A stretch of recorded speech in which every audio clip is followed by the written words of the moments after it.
Good morning, Elvis. Yes, we come to you live from the Pan-African Parliament here in Midrand.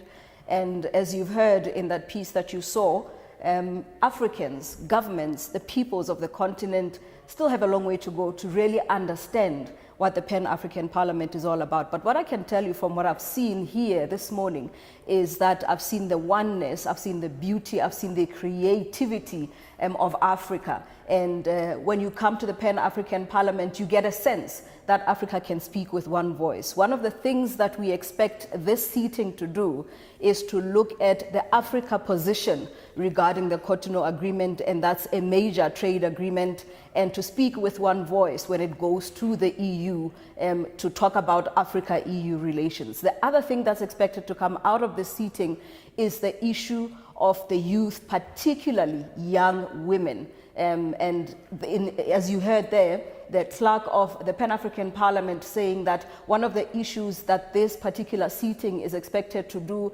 is hold a conference with women from all walks of life, from across the continent, from the NGO sector, from the governmental sector, but particularly these members of parliament who are gathered here today. And they will discuss laws across the continent that need to be ratified, laws that need to be implemented to ensure that no women on this continent, the African continent, go through female genital mutilation. And that is a big problem because as we speak at the moment, more than 200 million women all over the world apparently have now been mutilated or cut. And if the trend continues, we expect that 86 million more women will be mutilated by the year 2030. So Africa trying to reverse some of these injustices that are currently going on. And one of the things that we have now found out is that Egypt is one of the countries that has the highest number of mutilations at about 27 million women. And when we look at how many women per country, and that is prevalence of female mutilation, it is Somalia that is the highest. But let us start first and talk about the Pan-African Parliament. This power that I'm talking about, that I'm saying Africa has to come together, to unite, to face the world as a united front. And here with me now is Nttsiuoa Sekete, who is the manager of communications for the Pan-African Parliament. Now, Ntsiuoa, for an ordinary African like me, who has never been to the Pan-African Parliament, who's never heard of the Pan-African Parliament, what is it? What is it supposed to do? Thank you very much, Nthakoana. The Pan-African Parliament is a continental parliament. It's a legislative organ of the African Union. It was established way back in 2004, and it has been sitting in Ethiopia, in Addis Ababa, for the first 5 years until the Republic of South Africa took over as a host. That is why we are here in Midrand today. And the main work of the PAP, as we call it, I just said it's a legislative organ. We are supposed to make the laws for the continent, as you rightly pointed in your introduction. But as things stand now, we are unable to make those laws for the continent. We can only advise countries. We can only provide some oversight of what the African Union or the organs of the African Union are doing for the continent. And we also act as a consultative body for the continent. As things stand, the Pan-African Parliament is only able to do model laws that it proposes to countries to try and work together in harmony and try to do things in a similar fashion from the north to the south.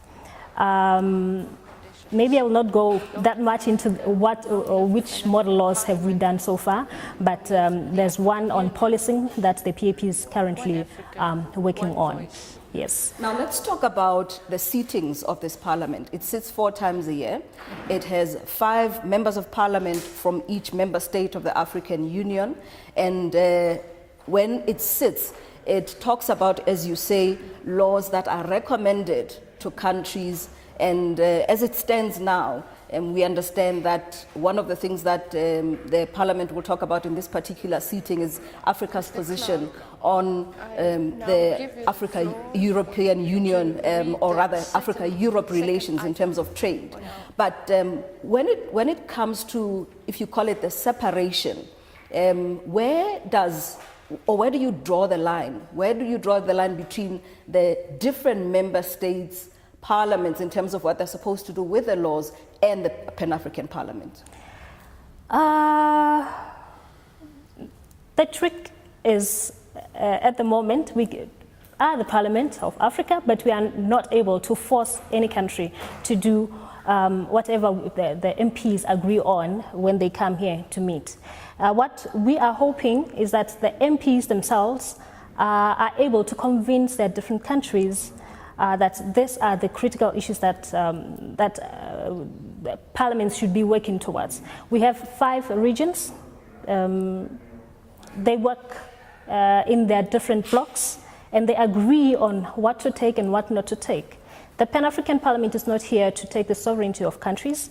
Countries decide on their own. But when they meet here, when they elect and they nominate their representatives, the hope is that they come, they share experiences, and they try to find a common position towards certain areas that they will be working on. So it's still tricky for now. I think this takes us to the issue of the full mandate that the Pan-African Parliament should be having. We are not able to force anyone or to force any country, to force any laws on any country, because now we still have only 5 countries which have ratified the protocol that gives the Pan-African Parliament the full powers. And these countries are Togo, Mali, the Gambia, Sahrawi, and Sierra Leone. And if you look at when did they do, or when did they actually ratify, it was just recently.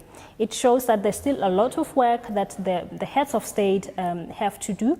There's a lot of work that the members of parliament that come to the Pan-African Parliament have to do. When they get back to the country, what do they report to the people?